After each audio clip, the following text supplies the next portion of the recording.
जी हाँ दोस्तों, हमारे भोजपुरी न्यूज़ पे आपका स्वागत है दोस्तों। अगर चैनल पे नए हो तो सब्सक्राइब, लाइक और कमेंट ज़रूर कर देना दोस्तों, क्योंकि हम भोजपुरी का हर न्यूज़ आपको कम से कम समय में दे देते हैं दोस्तों। बहुत से लोग होते हैं टाइम आपका ख़राब करते हैं दोस्तों, पर ऐसा नहीं है, हम आपको कम समय में पूरा डिटेल दे देते हैं दोस्तों। आपने देखा कि एक गाना में कितना पैसा लगता है दोस्तों।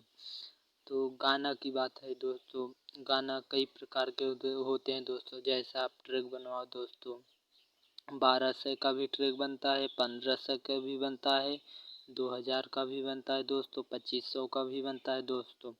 कितने मजदूर भाइयों हैं कि लेबराई करके पैसा लगाते हैं, उनका गाना वायरल नहीं होता है दोस्तों। कम क्वालिटी का गाना बनवाते हैं दोस्तों, तो ऐसा नहीं करना दोस्त। एक ही गाना बनाओ दोस्तों, अच्छा पैसा लगा के बनाओ, कम से कम 2000 2500 रुपये का ट्रैक बनवाओ दोस्तों। वो आपका गाना अगर अच्छा ट्रैक रहेगा दोस्तों तो वायरल ज़रूर हो जाएगा दोस्तों। क्योंकि अगर सस्ता बनाओगे दोस्तों, जैसे अच्छा नहीं लगता है, एक ट्रैक देखोगे तो 1200 वाला बहुत घटिया ट्रैक रहता है दोस्तों। हम ऐसा नहीं आपको फंसाएंगे दोस्तों, क्योंकि कितना मेहनत से आप पैसा कमा के लगाते हो दोस्तों।